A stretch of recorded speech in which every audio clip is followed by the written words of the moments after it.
Assalamualaikum warahmatullahi wabarakatuh. Alhamdulillahirabbil alamin.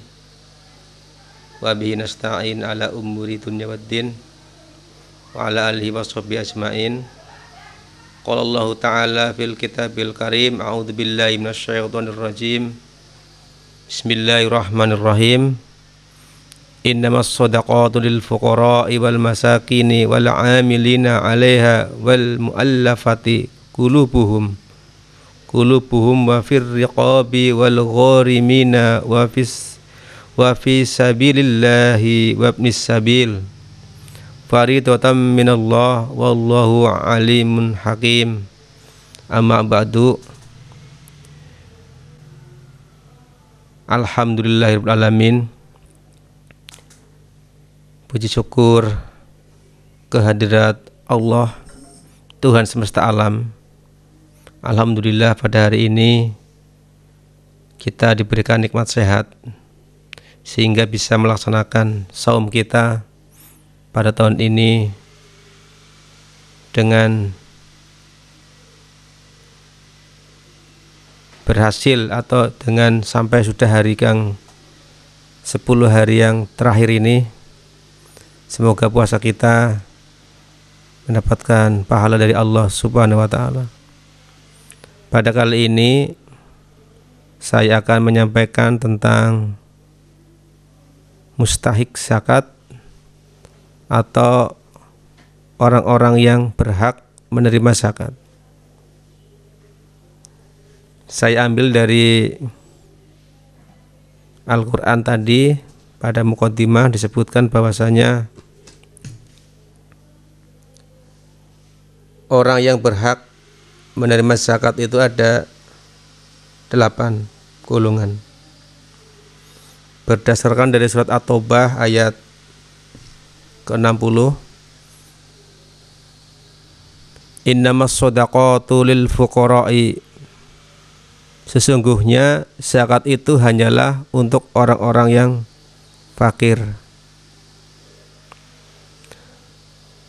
Orang fakir itu adalah orang yang amat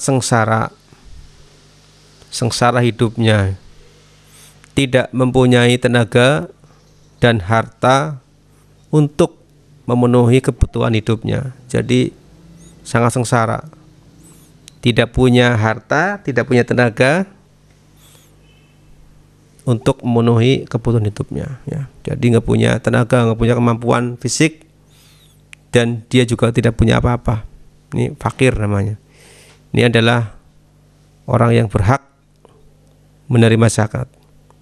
Yang kedua, wal masakini, yaitu orang miskin. Apa itu orang miskin? Pengertiannya adalah orang yang tidak cukup penghasilan untuk memenuhi kebutuhan hidupnya sehari-hari. Dia bekerja tetapi tidak bisa mencukupi kebutuhan hari-harinya. Nah, ini agak mendingan daripada yang tadi yang fakir. Ini berhak untuk menerima zakat. Yang ketiga adalah wal amilina, yaitu pengurus zakat atau amil, atau dalam bahasa lainnya adalah panitia zakat, petugas zakat. Siapa itu amil?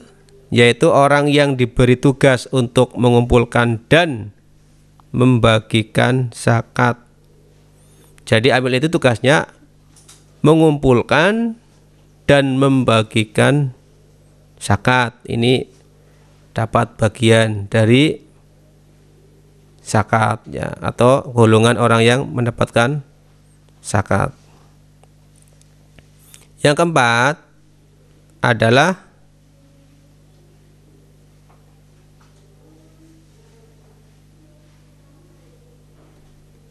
mu'alaf, ya, wal mu'allafati. Mu'alaf dengan mu'allaf itu beda. Kalau mu'alaf adalah orang yang bukan Islam tetapi sudah ada keinginan untuk masuk Islam. Kalau mu'allaf itu orang yang baru masuk Islam. Ya, ini berhak untuk mendapatkan zakat.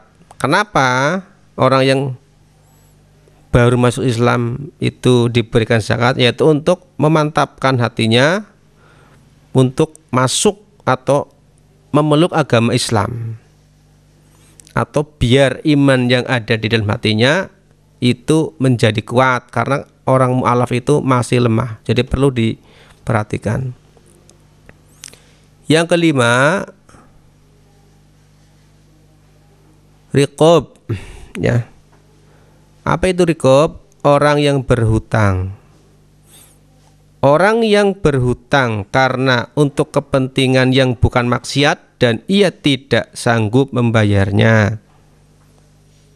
Orang yang berhutang untuk memelihara persatuan Islam, ini perlu dikasih zakat, ya. Ingat, hutangnya itu untuk kepentingan umat, bukan untuk pribadi, atau mungkin apalagi untuk beli mobil, beli sawah sampai 2 hektar, itu nggak boleh. Beli sawah 2 hektar nggak bisa mengembalikan, itu bukan termasuk riqab, ya. Tapi orang-orang yang misalkan ya dia berhutang, ada majelis taklim atau musola atau mungkin yayasan, dia berani ambil uang untuk berhutang, maka ini kategori dalam orang yang berhak orang untuk mendapatkan zakat. Yang keenam adalah wal ghorimin.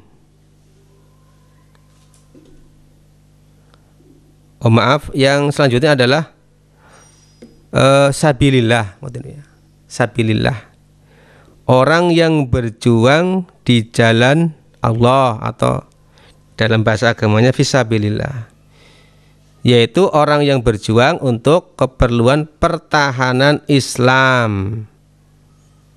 Pada zaman Nabi Muhammad itu orang yang ikut perang itu untuk mempertahankan agama Islam. Kalau sekarang masih ya, contohnya para ustadz yang memang tidak punya apa-apa, ya, miskin dan sebagainya. Ustadz yang setiap hari memberikan ilmu kepada santri-santrinya atau anak-anak, memberikan ilmu dan sebagainya, itu berjuang melalui pendidikan, itu berhak mendapatkan zakat. Yang ketujuh adalah hamba sahaya, ya, yaitu budak yang harus dimerdekakan. Kalau zaman Rasulullah dulu ada perbudakan, jadi budak berhak untuk mendapatkan bagian zakat. Yang kedelapan yaitu ibnu sabil, yaitu anak yang sedang menuntut ilmu namun kesulitan untuk biaya pendidikan, ya. Nah, ini ibnu sabil seperti itu. Contohnya adalah anak yang belajar atau sekolah kemudian kehabisan biaya, maka perlu dikasih zakat. Atau mungkin bisa musafir, ya, dalam perjalanan, ya, dari kota satu kota yang lain, kehabisan bekal, ya, maka perlu dibantu atau dikasih zakat. Itu saja yang saya sampaikan. Semoga bermanfaat. Lebih-lebih sekarang sudah masuki 10 hari yang terakhir, dan biasanya nanti mendekati Lebaran itu kita seorang muslim itu berkewajiban untuk menunaikan zakat fitrah. Semoga bermanfaat. Akhirul kalam. Assalamualaikum warahmatullahi wabarakatuh.